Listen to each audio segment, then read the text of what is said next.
1 in 3 is intended for mature audiences. Episodes contain explicit content and may be triggering as they often include violence and other varying forms of abuse such as emotional, psychological, sexual, and physical.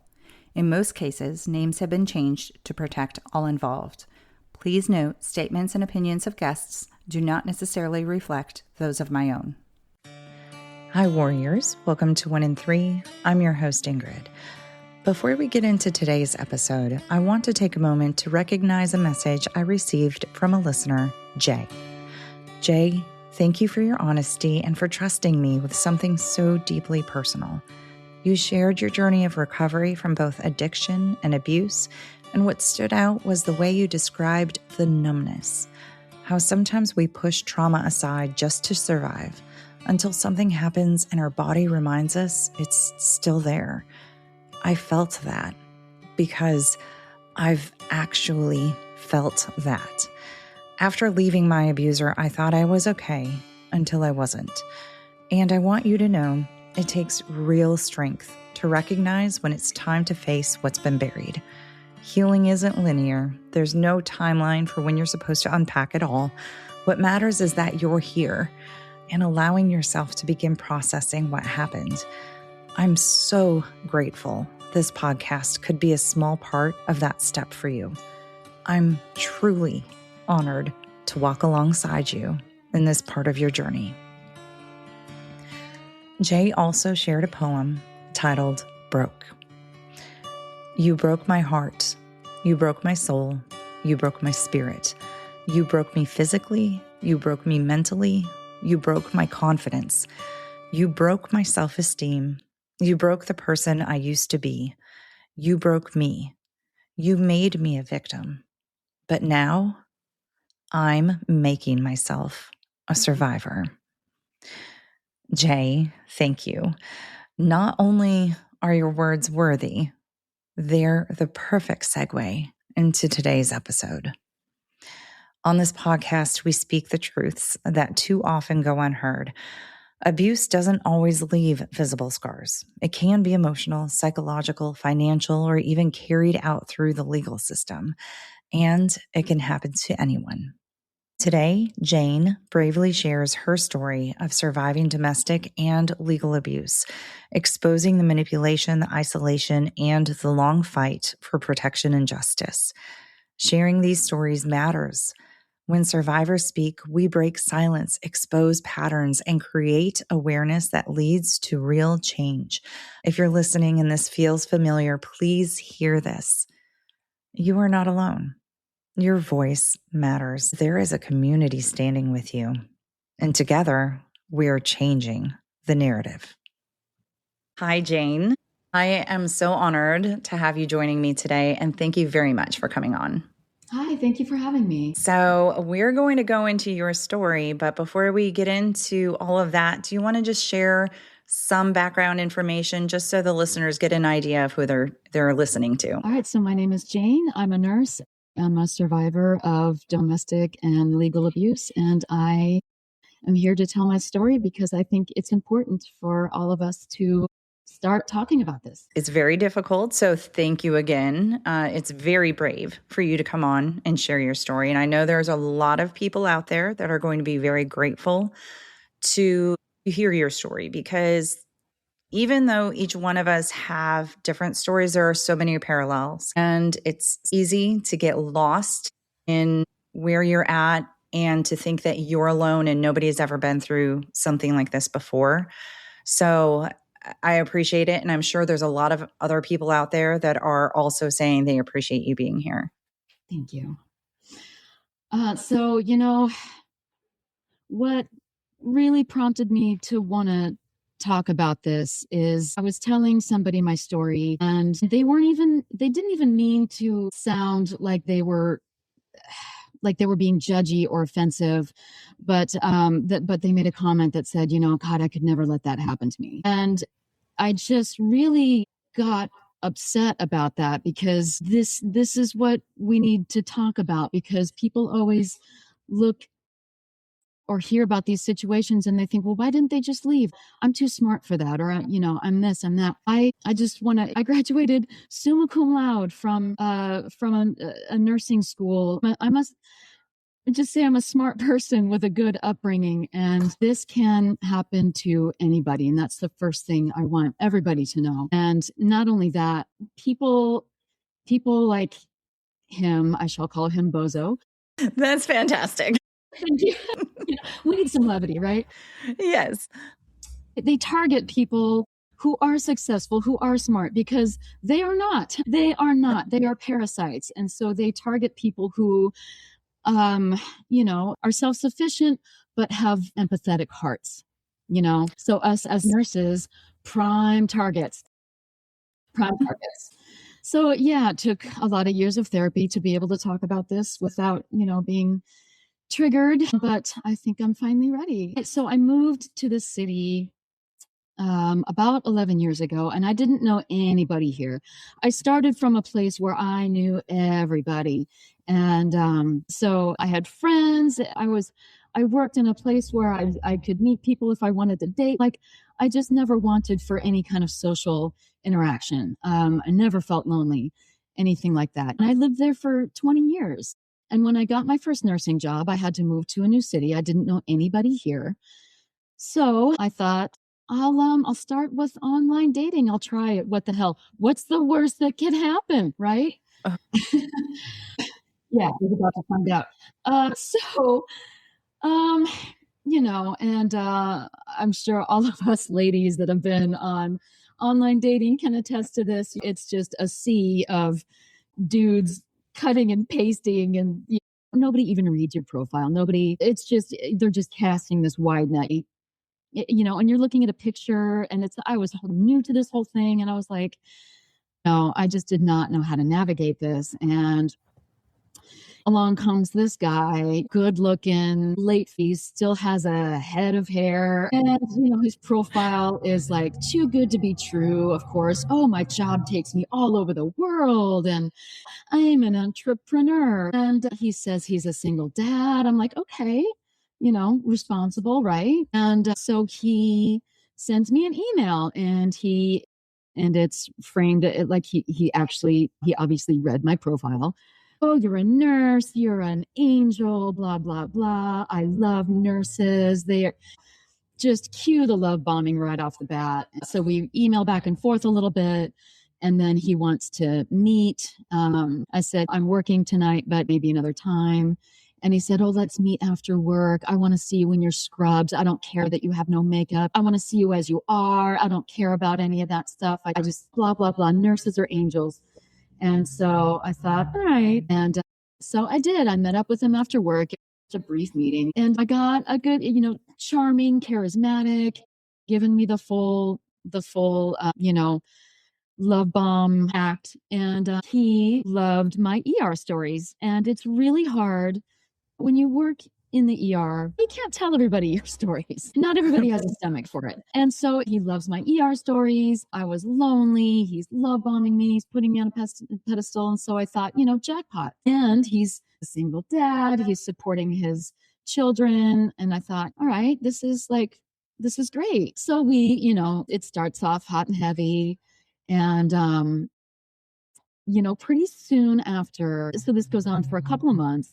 And then his roommate, so he lived with a roommate, and suddenly his roommate had to move out, and she was the primary leaseholder. So he was like, well, I have to move out too. And he didn't jump into my place right away. It was a little too soon for that. He said, oh, I have this place at this, it was really far away. But he said, oh, it's me and my kids, and it's kind of cramped there, and we're a guest in their home. And also they're super religious. So best if you don't come over, but I can come to you. And so he would come to visit me, but he could never stay over. And I was like, what is this? And I would try to question him, and he'd be like, no, it's nothing. I'm looking for a place, and just give me some time.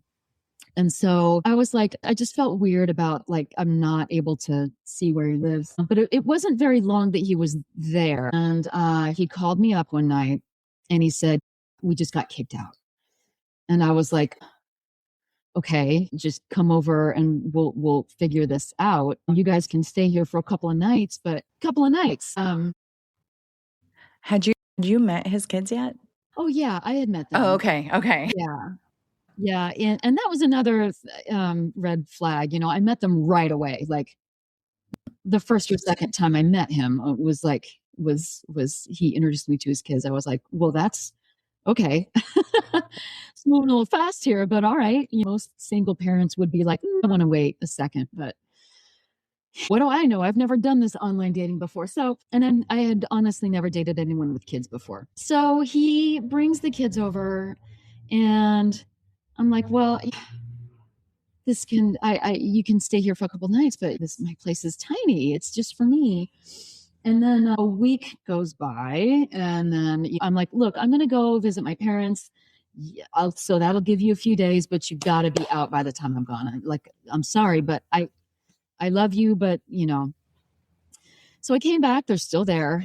And I was like, look, this is not going to work. And I was like trying to establish some boundaries. And then that's when he just started to turn it all around. Like, how can you throw us out? You're throwing my kids out. And how can you do this to them? And putting me out when we're down on our luck and you don't love us and blah, blah, blah. So it just turned into the gaslighting. Can I ask, where was their mom? So she had problems of her own, which says a lot that he was the better parent. And I don't think he legally had custody of them, but they were with him all the time because they didn't like to go with their mother. He was just a slightly better option, but not a good option. Oh gosh. Yeah. Which was very sad. So I just was kind of stuck. We moved into a bigger apartment in my building, so that kind of alleviated some of it. But I still said, you need to get a, I kept trying to, but more and more, the more I bring it up, I brought it up, he would just shut me down and just gaslight me. And then he just took control over everything, just held us hostage. Anytime we tried to talk to him about anything, he just had this explosive rage.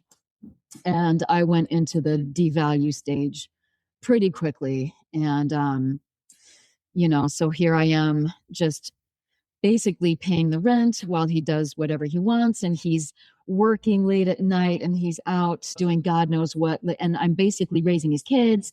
He had this job where he called himself an advocate. He basically was gaining the trust of vulnerable people and then screwing them over. And I'll explain more about that once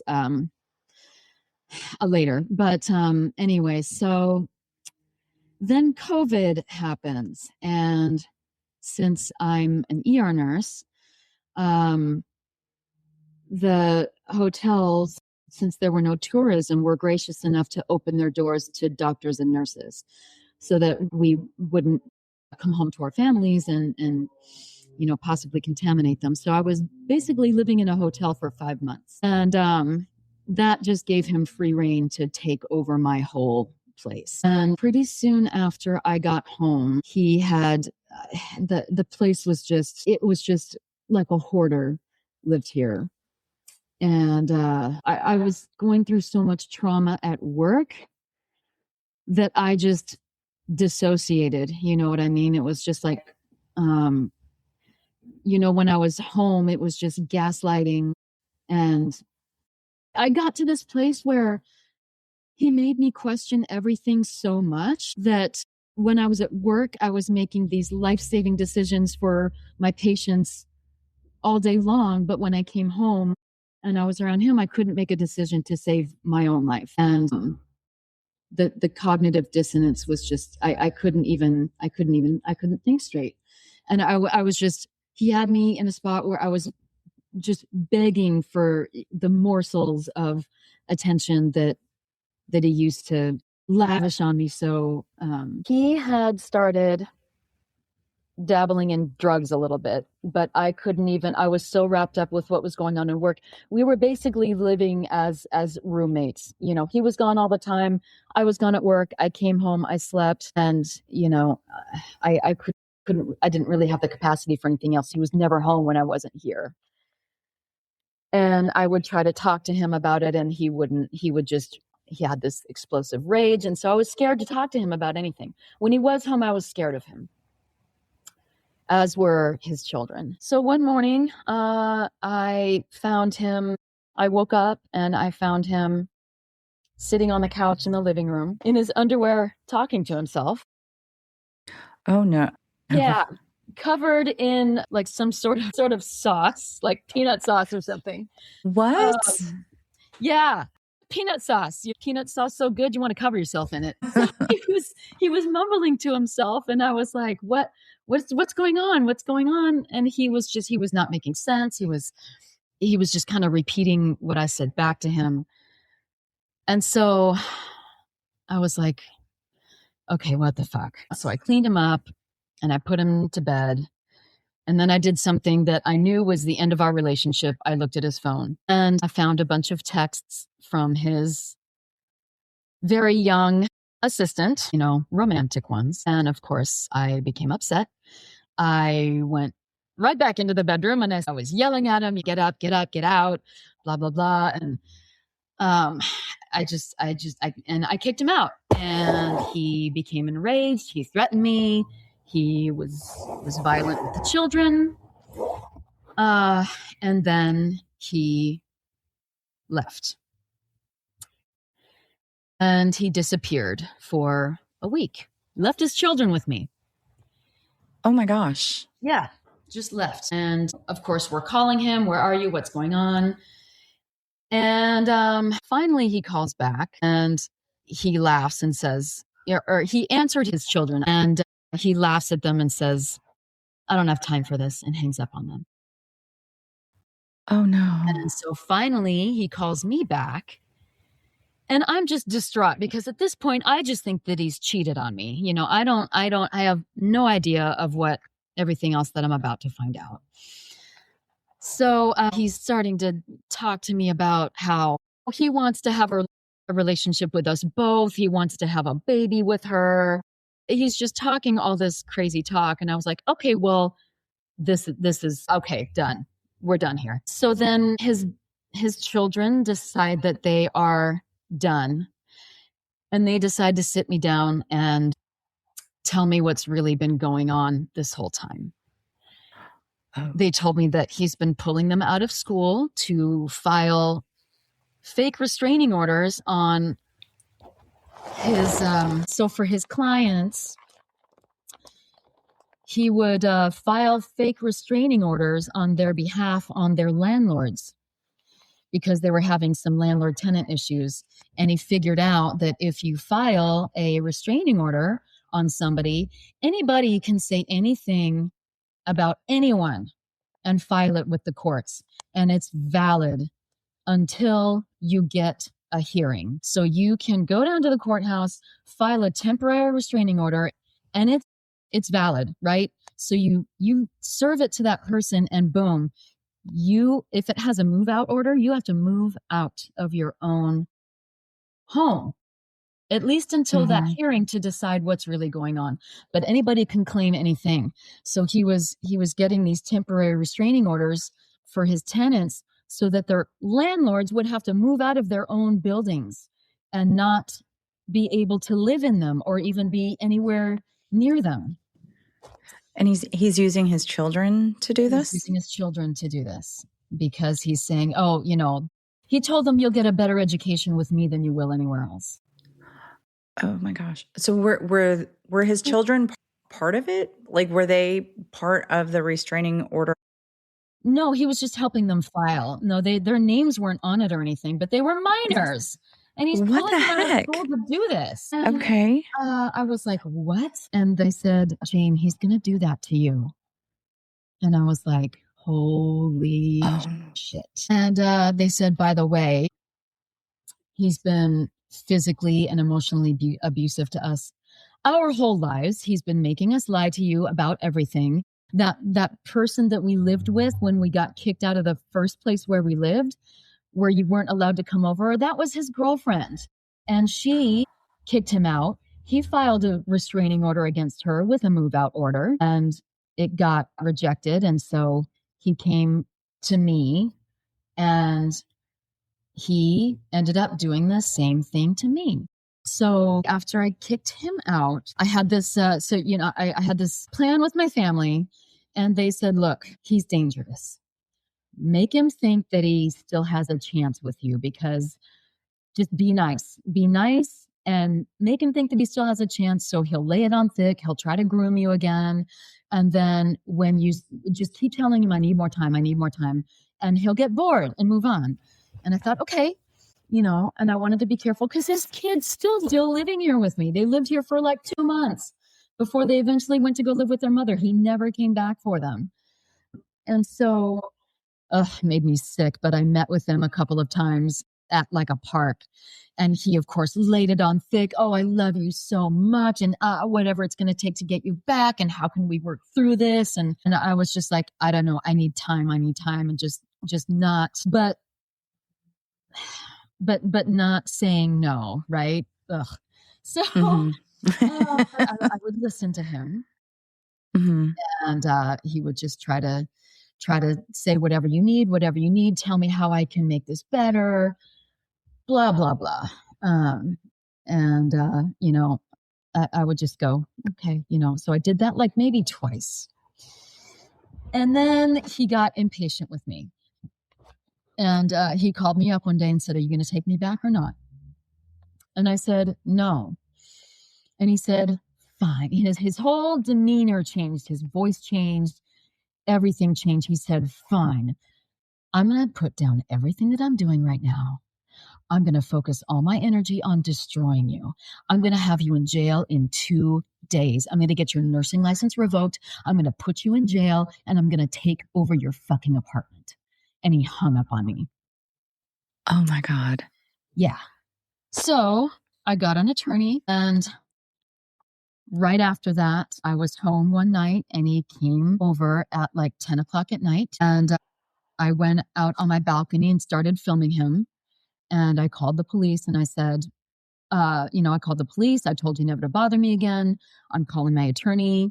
Leave right now. And I'm filming the whole thing. And he's pacing, and he's got this briefcase in his hand. And he goes, I tried to reason with you, Jane. I just wanted to talk, and you're not willing to talk to me. So you're going to be out of the house. And he's shaking his head and sighing and going, I didn't want to do it this way, Jane. I didn't want to do it this way, but you're making me do this. Yeah. So that's terrifying. Yeah. So I was, so I called the police, and they came, and he goes, great. I'm glad you guys are here. And he had the restraining order with him. Oh, and I had my attorney on the phone, and she, is telling me, do you want me to come over? And I said, no, not yet. Let's see what happens. And so the police are looking at the restraining order, and they said, sir, this isn't valid. I don't know what it was missing, but thank God he hadn't filed it properly or whatever. They said, sir, this isn't valid. I think maybe because he had just filed it that day and it hadn't gone through yet. They were like, we can't serve her with this. And you're here at an unreasonable hour. You have to leave. And you can't serve her, by the way. You can't we're not going to serve her with this, and you can't serve her yourself. So you have to leave. And so they left, and he left, and he was back in 5 minutes with some other guy that I don't recognize. And they rang my doorbell again, and I didn't answer. I called the police again. The same policeman came back. They were gone by the time they got here, but they said, we'll just keep heavily patrolling the area tonight. Call us if, blah, blah, blah. So my attorney said, she called me and said, he has definitely filed a restraining order. So you need to be vigilant. You cannot let him serve you. You need to be Anne Frank. You can't leave your apartment when you're not working. When you do leave, you need an escort. You need to make sure that no one's around. You need to, take a different way to work. Do whatever you got to do. So imagine how this is, I'm under siege in my own home. Right. And so she says, I'm going to file one against him. Okay. So, but it's going to take a couple of days. I need you to be vigilant. This is right before New Year's Eve. 2020. Oh, Everything's on lockdown. The courts are backed up and nothing is done in person. It's just everything is a nightmare. Everything is a nightmare. mhm. And so I go to work on New Year's Eve day. And that morning, she had been all night, my lawyer, making the argument, making a statement. She emailed me the forms and she said, sign these before you go to work. I'm going down there first thing in the morning. So I signed and she said, okay, I'll get back to you. So I go to work on New Year's Eve day. Again, COVID, it's a nightmare. We're overstaffed. Sorry, we are understaffed. We're overwhelmed. I was going to say that's new. Yeah, right? That's never happened. We're understaffed. We're overwhelmed. Halfway through my shift, my phone started blowing up with notifications from my security cameras in my home. He had broken into my home. And so I had to leave my shift. I had to leave my coworkers. I had to leave my patients in the middle of a global crisis and rush home. And I have never driven so fast in my life.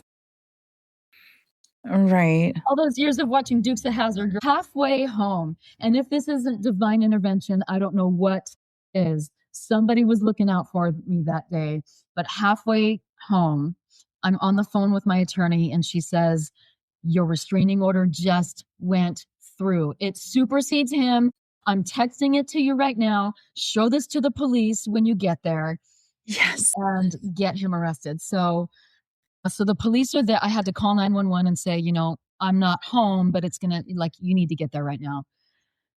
So the cops got there and they're on the phone with me and they're telling me, he's saying this is his apartment. He has a lease.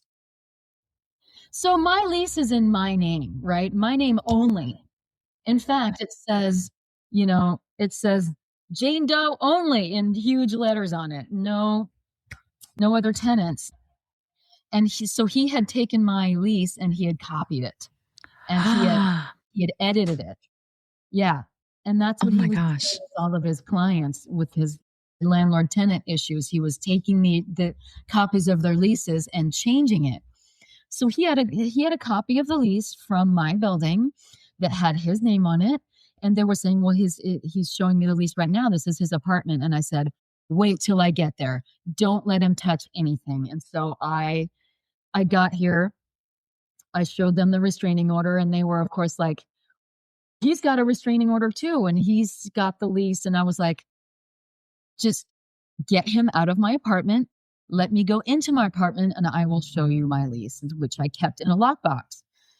And so I showed them mine and I showed them the restraining order, which was dated that day, which says on it supersedes the one filed by Bozo. Even then they said, well, he used to live here. I don't know. And they weren't going to arrest him. So for reference, he busted a window to get into my apartment. He broke in, he destroyed my security cameras. And he then called my father and started spouting off all this nonsense about, I know I messed up, but I have a plan. And I just need her to listen. I need her to listen because she's going to be in a lot of trouble and I want to help her. Ooh. So my dad knew what was going on because I had called him too. So he's just trying to keep him on the phone and say, tell me your plan. Yeah. He's trying to distract. And he hung up the phone before he ever told us his plan. But so I showed them my lease, I showed them my restraining order, and they waffled back and forth about whether or not they were going to arrest him. There were like 8 policemen here. One was female. Oh my gosh. One was female, and I heard him in the hallway laughing and chatting with the other officers. Ha ha, yeah, women, blah, blah, blah. Oh, ha ha. This is just, laughing and joking and just making a joke out of the whole thing. My landlord happened to be in the hallway And Bozo says to my landlord, hey, I'm going to need a set of keys to the front door downstairs because I live here now. My landlord was like, who the fuck are you? He was like, I don't know what's going on, but I'm out of here. And he just left. But so he's just chumming it up with all these male officers in the hallway, and they were disagreeing on whether or not they were going to even arrest him. And so they had to call their captain. And the captain was like, basically like, what are you guys doing? Of course, arrest this guy. So they did. They finally arrested him after, hours of deliberation. And as they're leading him away, he's in handcuffs and he's shouting back over his shoulder, "You're going down, Jane. I'm taking you down. I'm taking you down. I will end you. I will destroy you." As he's getting into, they're taking him down the street. Did you know the legal system can sometimes be used as a weapon? I'm Ingrid Dutton, host of Legal Abuse Explained, the podcast that uncovers how survivors of abuse can be re-traumatized in court, custody battles, and financial disputes. This podcast is brought to you in partnership with After Awareness, an organization dedicated to providing survivors with vetted resources, expert guidance, and a network of support to help them navigate the legal system and rebuild their lives. We will be bringing in experts to share practical strategies and tools for self-advocacy.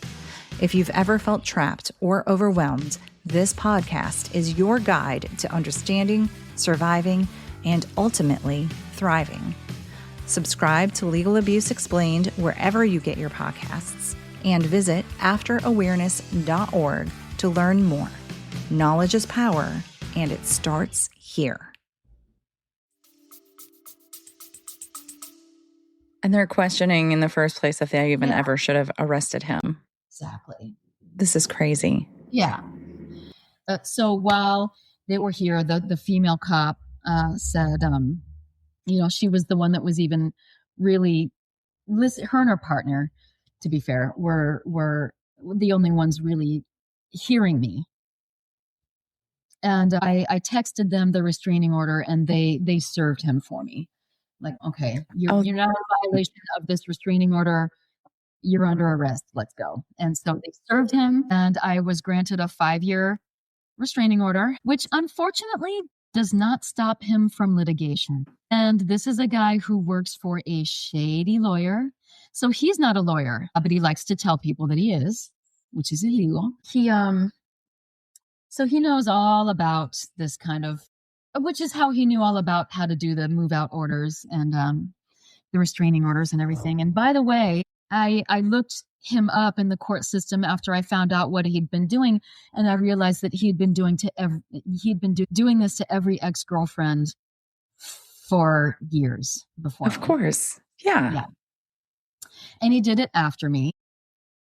He did it to, the woman that he was cheating on me with. He went to live with her after I kicked him out. He did the same thing to her about a month before he tried it on me. So it was just, it's obvious what he's doing, but the courts keep allowing him to do it. So after I got the restraining order, he appealed it. He tried to appeal the restraining order that he filed on me, which was dismissed because he never showed up. So it was dismissed. And then he tried to appeal mine, and he said so when he broke into my apartment, he tried to argue that I purposely gave him COVID because when I came to save my own apartment from he said she purposely gave me COVID and I was in the hospital and I almost died, and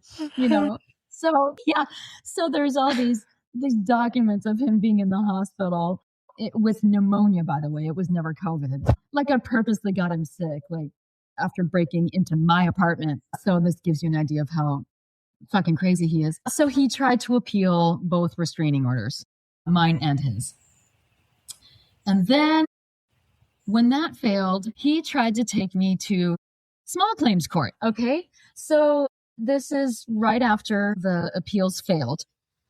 So he files a small claims case saying that I hacked his peoplelooker.com account, which is one of those sites where you can look people up, which he needs for his job, I guess, right? So he says, she hacked my peoplelooker.com account and shut it down, which cost me $10,000 in job loss. I don't know how he's going to prove that. So I look through my own records, my own financial records, and I realized that on the very day that he's claiming this happened, there's a fraudulent charge on my credit card for a peoplelooker.com account. Oh my gosh. So I had shut it down. And so basically he's trying to sue me for the fact that he tried to hack my credit card and open up an account and it failed. So I countersued. And whenever we got to court, there was a pro tem judge.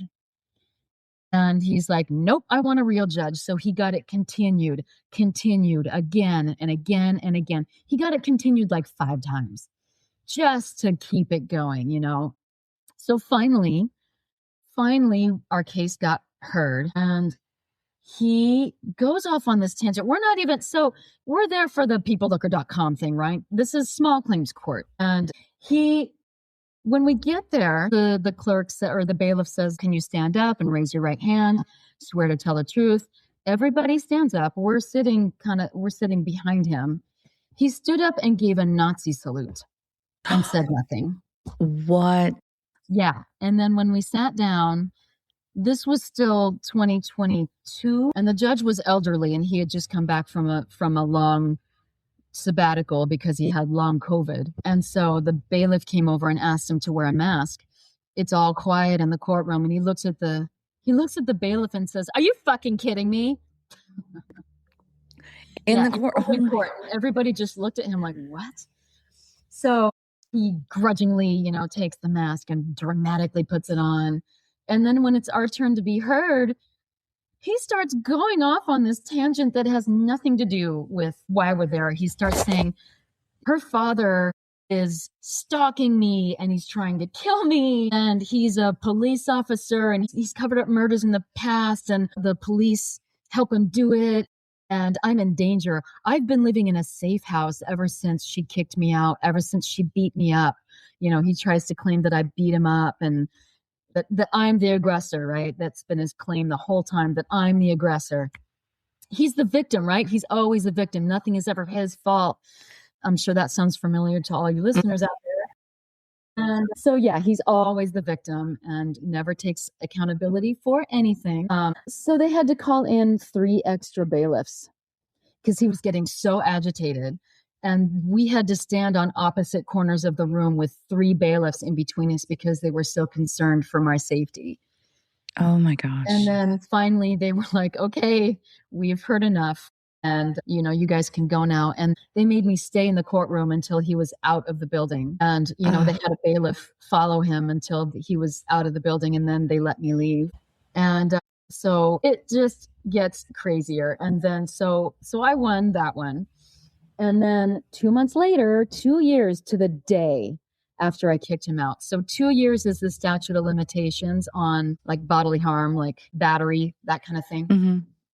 So he waited 2 years to the day and then he filed a civil suit against me. Again, claiming that I beat him into unconsciousness, that I put him in the hospital, that I destroyed his property, that, on and on. Unlimited amount claim, like an unlimited amount of money. And he filed that with the courts. What was his proof? Nothing. So he filed it. And the only way that I found out about it was I got a letter from some ambulance chasing law firm saying, hey, we noticed this person is suing you. Here's the case number. We can help. Give us a call for a fee. And I was like, are you fucking kidding me? This was 2022. So I looked it up on the court's website. It was indeed there. So in my state, you don't have to answer unless you're served. It doesn't matter if you know about the case. You don't have to answer unless you're served. So I was never served. But every few months, there's a hearing. And so every few months, I'm looking at the court's website, and I've never been served, so I don't show up, right? But I'm looking at the court's website, and somehow he is getting it continued every time, telling the judge, I don't know what, I can't serve her. She's evading service, whatever, saying whatever to get it continued, right? This goes on for 3 years. This is 3 years. crazy. Yeah. So October of 2025, there is a hearing, and it says, and I look at what the judgment says, and it says, look, you need to provide proof of service, otherwise we're throwing this out. We're throwing this out. We're dismissing it. So on that day, he filed a fake proof of service. Yeah. And he said that he had served me. So the hearing was in October. He said, oh, I served her in July. So now it looks like he served me months ago and I didn't show up for court. Yeah. So, of course. Don't you have to have some sort of like hard proof to prove that you served? Either you use like a third party agency that can prove it, or a signature or something? Yeah. So this person who he claims served me says that he served me at my home on a day that I did have off from work, but I was not home. And I can prove that I wasn't home. Thank God. But he knows what my days off are. So how does he know that, right? So this person says that he served me at my home at this day, at this time, and there's a signature. Well, the whole thing is written in Bozo's handwriting, which is obvious to me right off the bat. So I hired a private investigator, and the PI looked into it. He went to the address that he gave. These people were like, what the fuck is going on? I don't know this person. I don't know Bozo the clown. I don't know this person who says he served this person. I don't know who that is. I don't know. And they were freaked out that this, what is this about? I've lived here for years. I don't know. And he looked up the history of the phone number. There was nothing there. It was like nothing to do with this person does not exist. And again, I can prove that I wasn't even home. So I contacted a lawyer, and she was like, look, we can put in a motion to quash the service, which means we can prove that the service wasn't valid, and then it'll get canceled. She says, but look, if you do that, it just leaves him open to keep doing this over and over again. And she goes, I'm looking at the sequence of events. He's not even concerned about winning. He just wants to continue this for as long as possible and torture you. It's all about torturing you and costing you money. So you're innocent. He's got no proof. Let's call him on it. Let's just answer the complaint. And I know it sucks, and I know it's not fair, but this is our best course of action to cost you the least amount of money and me the least amount of time. So I said, okay, let's do it. And so we did. And of course, he filed nothing, no answer. And then there was a hearing where she showed up. I did not, my lawyer. And he showed up and was like, oh, I didn't even know she answered what's going on? What's happening? I didn't even know. Nobody notified me of anything. And, basically they said, sir, your address isn't valid. You need to give us a valid address, or you need to consent to electronic service. And he was like, nope. So now the hearing is in 2028. What? Yep. They are that backed up from all the cases during COVID. And I also have to renew my restraining order right now. So there was a hearing for that. And he showed up remotely and said, oh, I'm not ready. And got it continued again. So now we have to go to court again. So it's just all about, I want to torture this person. I want to cost her the most amount of money as possible. And I want to be on her mind forever. I don't want her to forget me, and I want to punish her for, how dare she reject me? How dare she kick me out of her home for cheating on her? How dare she call me on my abuse? How dare do this to me? And I know that he blames me for his children not speaking to him anymore either, because for them, this was the last straw.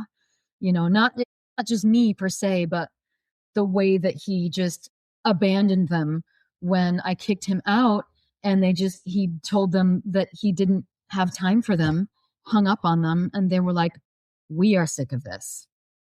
He would do things like with his explosive, he would grab them by the neck, he would throw them on the ground, call them stupid, but never the face, right? Jane can't know. And if she's a mandated reporter because she's a nurse and will be out of a place to live, you can't tell her. So that was happening under my roof and I had no idea. I thought of a good example of like the gaslighting and abuse that was happening before everything blew up. There was one time that I never, when I was begging for his time and his attention and his love, I had signed us up for this fun activity that was kind of expensive, but we hadn't been able to spend any time together, and I was really excited about it, and I did it weeks in advance. I was, put this on your calendar, make sure you don't schedule anything. We were going to have this whole day planned, and I was really excited about it. And then the night before, he doesn't come home, and he doesn't answer his phone. When I call or text, he's just out all night. And of course, I'm up all night worrying about him. And he comes home in the morning. Oh my God, this happened, that happened. He tries to give this whole story about how, God, what was it even? It was so out there. He was like, I was with one of my clients who happened to be a 25-year-old woman. I was with one of my clients and we were at this function and I took a hit of this thing and it was laced with something and I was so scared. And I couldn't think, I couldn't talk, blah, blah, blah. So I stayed with her and she took care of me. And I was like, wait, what the fuck, And of course I am livid, as anybody would be. But he just starts gaslighting. And he had this way of turning it around. And because I'm a nurse and because I'm an empathetic person and because he had worn us all down not to question him about anything and to question our own thoughts and our own opinions about anything. He screamed at me what a horrible person I was for not being more concerned about him. And you're more concerned about spending the money for this thing than you are about my safety. How could you? I thought you loved me. That kind of shit. And I was bawling at this point. I was just like, I didn't know what to say. I didn't know what was real. I didn't know. And he is punishing me for a normal reaction to gaslighting abuse, which is so common with people like him. I'm the victim here. How can you be mad at me? Even though I just did this horrible thing to you and I was just doing whatever the fuck I wanted. And you're the one that's going to pay for it. And at the end of it all, he slapped his knees after I'm sitting there sobbing and he slapped his knees and goes, yep, you're the asshole. You're the asshole in this situation, with a smirk on his face. And he had this inappropriate laughter. Anytime that I was scared or crying, he just had this inappropriate laughter that was so evil and just made me feel so much smaller and how my feelings don't matter. Right in the beginning, there was a situation where I had come to him with something that happened at work and I was really upset about it. I was crying and I was just, I had no one else to talk to at that point. This was at the beginning of the relationship. Sorry, I'm kind of going out of order here, but I'm kind of remembering things as they come up. Yeah. I needed somebody to talk to. And I did, at that point I didn't really know a lot of people, not anybody that I could come to when I was upset. And I'm crying. I'm like, this traumatic thing happened at work and it was really sad. And he responded by forcing me to do a sexual act that I was not comfortable with. That was his response. And he love bombed me afterwards and told me how the pain will help. The pain will make you feel alive and make you forget about I can't even remember how he put it. I was so traumatized by the whole thing, but then he would love bomb me afterwards and say, I'm sure you can imagine what he said. We've all been through it, all the I'm sorry's and I'll never do something that makes you feel uncomfortable again, and I respect you so much, and blah blah blah. And he would say, you can tell me your deepest, darkest secrets. I want to know everything about you. I want to know everything. I want to know all your flaws because you're perfect like you are. And of course, he uses those against you. Thank God I didn't have any major skeletons in the closet to tell him about. But, that was a tactic that he used to like gain your trust. Like, I want to know everything about you because you're beautiful, and I love you no matter what you've done. Yeah. So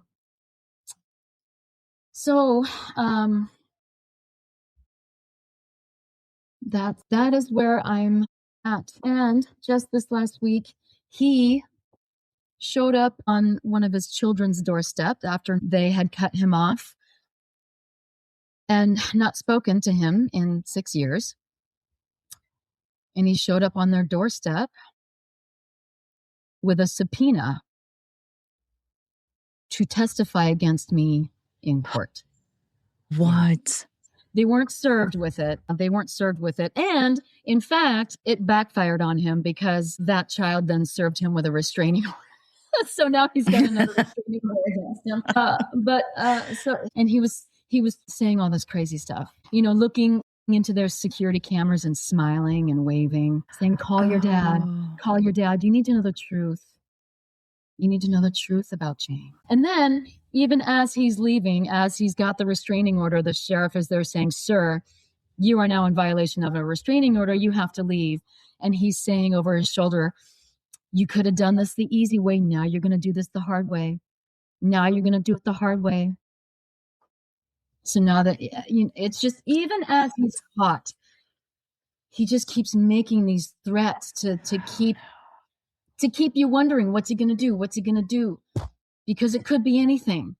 And he could keep this going forever. And the courts just keep letting it happen. I tried to get him registered as a vexatious litigant, and the judge, even though he more than qualified, the judge said no. Why? She said no. Even though he checked every box, she said, I'm not going to allow it at this time. He needs to be able to defend himself. She didn't really give a reason, even though he qualified. I guess it's really hard to get. They don't grant it very often, even when people qualify, but it's just, this whole process has been unbelievably frustrating because the courts keep letting this happen. And I don't feel comfortable going up against him not represented because he worked for a dirty lawyer for so long. Mm-hmm. And by the way, he's suing that lawyer now. So that unholy alliance hasn't voted on itself, which was a matter of time. How can he keep all of this straight? Do you know if he's doing this to anybody else actively at the same time? Oh, yeah. This is crazy. He's got several lawsuits right now. How does he keep them straight? His landlords, his employers, and his girlfriends. So, yeah, it just keeps going. And this is what he knows. This he knows how to do. My lawyer asked me, what does he do for a living? And I said, this is what he does. He's a professional instigator. I don't know how he gets any money out of it. He's never won. He's never won one case, not one. Does he represent himself when he does all of this? So he's not really losing. And he doesn't care about getting a judgment against him because he's not going to pay it anyway. He doesn't give a shit. And he doesn't have a job where people can file a motion to garnish wages. Yeah, he just lives under the radar. And I don't know how he gets through life. Just recently he showed up at his kids, and I'm like, how does he have a car? How does he have gas money right now? How is he dressing himself? I don't know what he's doing for money because he doesn't work for that shady lawyer anymore. So how is he bringing in revenue? I don't know. It's a mystery. At first, when you started sharing your story, I thought of, there was a Netflix documentary. I always talk about Netflix documentaries. I swear I do other things. So many good ones. There's one where it was like the Tinder swindler, and this was over in Europe, but one of the women that had gotten taken for a lot of money, I think it was like hundreds of thousands of dollars, and she's come over to the US and she's been working with a private investigator, and they go to different victims. Do you know what I'm talking about? And then I do. And everybody said, oh, you need to watch that. And I said, it's too close to home. I can't. Yeah, it sounds very similar. The only difference is he's not being blatantly obvious about trying to get money from you. But it's very similar. Very similar. Yes. He's not, I mean, he's suing me for an unlimited amount of money, which I'm pretty sure he knows he's not going to get. But the whole point is to keep him on my mind, to scare me, and to continue this for as long as possible. And if he's not going to get my money, then my bank account is still going to be drained in legal fees. Right. And this is the definition of legal abuse for people who don't understand what legal abuse is. It's using the legal system as another form of abuse because, like you said, he's not going to gain anything from this other than the satisfaction of he has some sort of control over the situation and keeping you in litigation. And like you said, keeping your finances drained because of the need for representation. And it's disgusting. And I'm sorry, I might be going off on a tangent here, but this is what also pisses me off when people say, why don't they just leave? Because this is what this is what can happen when you just leave. And you tried to leave. And it took a very long time. I mean, this dude was breaking into your apartment, serving you with false documents. This is what happens. Abusers abuse because they abuse. And then when whatever tactics they were using before don't work, they switch it up to something else that will work. I will say when I was in my 20s, I for sure was one of those women that said I would never find myself in a relationship and in an abusive relationship. But in my mind at that time, it was only physical. The minute a man lays a hand on me, I'm out. Well, yes, if a man came up to me and punched me in the face, I wouldn't stick around. But that's not what they do. There is, like you were talking about, the love bombing, and then there's the flipping back and forth. And you know this person you fell in love with, and then they do something bad, and you think, what am I doing? But then that person that you fell in love with, all of a sudden they're back. And they're apologetic. Oh, the dangling carrot, the begging for breadcrumbs, and then making you feel like everything is your fault. And struggling to figure out what you did wrong. And just I was constantly questioning myself. Constantly. Constantly. It was terrible. Yeah. I found myself trying to figure out all the time, what do I need to change to get us back to what we used to be? What do I need to change? Thing, right? Taking the responsibility. What do I need to change? Why is it me that needs to change something? What the fuck are they doing? That's right. That's right. They're the ones not trying. I'm trying. Yeah. Yeah. He used to say things like, whenever you're home, the kids don't want to, they hide in their room and they don't want to come out here. They're afraid of you. They're afraid of you. Why is that? What's going on? And I was like, what do you mean they're afraid of me? You're never here and we hang out when you're not here. I'm the one who's with them more than you are.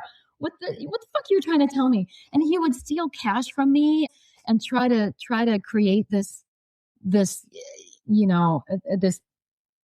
antagonism, this distrust. And it didn't really work, but he chipped at it quite a bit, trying to get, and God knows what he told them to do the same. And it's death by 1,000 cuts, just all these little things. It's not until that one big explosion of when I kicked him out, it wasn't any one thing. It was all these little things that added up to, why do I feel so terrible? Why do I feel so sad and so depressed all the time and so confused and so anxious? And then you're not getting an answer from them. The answer is, it's your fault. And so you're scrambling trying to fix it, and there's nothing to fix. Right. And then the thing is, I took a note here, or I took a few notes, but being scared. And that's one thing that I think a lot of people don't understand either, is because a lot of times these people are not physically abusive right away, or even at all, but you can still develop this fear of them. And it's hard to explain, why are you afraid? Because they haven't done anything to you physically, but there is that fear of there's going to be some sort of a repercussion. Is it getting, my God, I felt like I got yelled at like I was a kid so many times. I felt like I was Like, I feel like I'm a teenager that just got caught sneaking out or something. And now I'm in trouble. And it was just that fear. And then I would sit and think, I'm like, but I'm an adult. Why am I feeling this way? And that's the thing that needs to be talked about. That and will never say emotional abuse is so much worse than physical, because every form of abuse is terrible, no matter what it is. But emotional abuse is not talked about enough in just how scarring it is and how deep it goes and how it can affect you for years until you work through it. It will affect you forever, and it will affect the decisions that you make forever. It will affect the people that you pick to be in your life forever. And until you realize that, you will keep picking the same partners, and the cycle will continue. The emotional scars are just, it took me so long to realize I took a lot of therapy. It took a lot of therapy to unravel this. And I just, like, one day I just saw everything in a different light and went, wow, I don't have to carry this burden anymore. Wow, this is amazing. And because I felt so guilty for so long. I felt so scared for so long. I was afraid to be with anyone. I was afraid to, I was afraid of everything and everybody. And I was afraid of myself. I didn't trust myself for the longest time. And when you're constantly in litigation with somebody who's trying to vilify you and get your nursing license taken away and your home taken away, it's really hard to convince yourself that you're not a bad person. Yeah. And with the emotional scars, like what you were saying, versus physical, I don't know that there is physical abuse that ever happens without there being some sort of emotional abuse that happened before it got to there. Of course. Because, that's right. You can go get your broken arm taken care of and get that set and still not really fully grasp the immense pain and damage that you suffered because of the emotional abuse. And a lot of people don't even realize it until something triggers them. Right. They can go about their lives thinking, I got out, I'm fine. And then all of a sudden they're curled up in the fetal position, shaking, wondering what is happening and why am I reacting this way? Yeah. I had to take a sabbatical from work. I couldn't leave my apartment. I couldn't eat. I couldn't sleep. I got down to 89 pounds. I wouldn't open the shades of my apartment. Every time my doorbell rang, I'd be underneath my coffee table, turn off all the lights and hide. It was really bad. And it was in the middle of COVID, so nobody could come for me. Nobody could come be with me. Yeah. I mean, I had support on the phone. I'm lucky enough to have an amazing family, an amazing friend base. Thank God I had that. But only on the phone. Nobody could be here with me physically. And if he came for me, there was nobody here to help me. That was very scary. Very scary. Yeah, that's terrifying. That was a deep well to climb out of. Mm-hmm. Yeah. And speaking of fear, are these lethality or these danger assessments that professionals can conduct to determine a victim's level of danger from their abuser? But really, it all boils down to what is the victim feeling? If you feel you're in danger, you're in danger, because nobody knows that abuser better than a victim. So I think that any kind of reaction that somebody may have, if somebody is going out there saying, I think this person's going to hurt me, even years later, I think it's legitimate. I think that person should be taken seriously and their fears should be taken seriously. And everyone in that person's circle should do whatever they can to help protect them. Yeah, agreed. It's awful and it's not fair. I mean, and I hate that that's ever even the thing that is said, but it's not fair because you don't you don't choose this person to be in a relationship with. You chose the person they pretended to be. Absolutely. And then this monster showed up instead. And all of us dealt with the abuse while we were in the relationships. We got out. All we want to do is just live our lives after we get out. And the aftermath can be just as damaging. The ongoing potential litigation, the financial abuse that can happen. There's parental alienation, stalking, the freaking cost of therapy for the emotional trauma, medical bills, missed work, all of these things. And all you can say is it's not fair. Yeah. And it hurts. It hurts to say that. It hurts to say that because I felt like nobody was listening for so long. You know, the courts weren't listening yet. The police weren't listening because they were understaffed and overwhelmed, just like we were, just like everybody was. And so if this had happened at any other time in history when there wasn't a pandemic going on, things might have been different. But unfortunately, this is what we're dealing with. And we just have to keep talking about it and bringing it to the attention of the courts and the law that emotional abuse is just as damaging as the physical. And people don't feel safe for a reason, and they should be protected. Yes, absolutely. Okay, Jane, my God, this journey that you've taken us all on has been wild. I am so appreciative that you shared it, though, because your story really sheds a light on the realities of what's happening around the world, that so many people, and, God bless the people that have no idea that this is very shocking to them and they're surprised, because I'm so happy for whoever's listening that is really shocked by this story. I'm so happy for you that this is something that you never could have dreamed. But for the majority of us, and it is, I think, the majority of us, not just listening to this podcast, but the majority of the people in the world have some semblance of an understanding of what you've been through. And I know all of us are out there cheering you on, cheering each other on, because we can get through this, because these fuckers don't get to win. Yeah. And the more we talk, I think the more it helps release shame that maybe somebody else is harboring. It releases your own shame, because none of us should be ashamed. None of us, not a single one of us, should own any amount of shame by anything that these guys have done. And I say guys, I mean girls, guys, whomever is abusing. And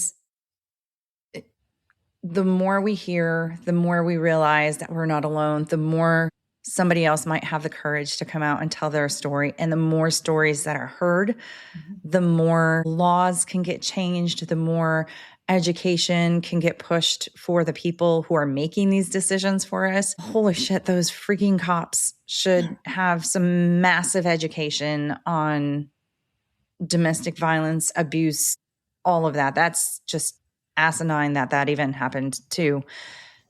Everybody needs more education. And see, I told you I'd go on a tangent. But I am so grateful for you doing this. I really, really, truly am.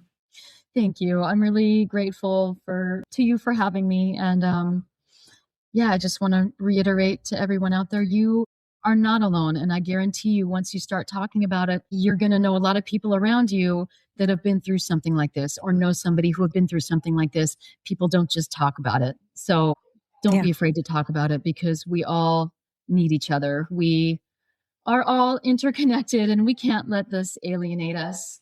So, right. Yeah. We've been isolated enough. Exactly. Bring back our interdependence. That's right. Is there anything else that you wanted to say, or you feel good about it? I think so. I think that was a lot. It's just all kind of came back to me at once there, but I didn't stumble through that too clumsily. I don't think so. Okay, good. I don't think so. Okay. Well, Jane, thank you so, so much. Thank you, Ingrid. It's been a pleasure, and it's been an honor. Same. Thank you again, Jane, for joining me today. And thank you, warriors, for listening. I will be back with another episode for you next week. Until then, stay strong. And wherever you are in your journey, always remember you are not alone. Find more information, register as a guest, or leave a review by going to the website 1in3podcast.com. That's the number 1, IN, the number 3, podcast.com. Follow 1in3 on Instagram, Facebook, and Twitter at 1in3podcast. To help me out, please remember to rate, review, and subscribe. 1in3 is a .5 Pinoy production. Music written and performed by Tim Crow.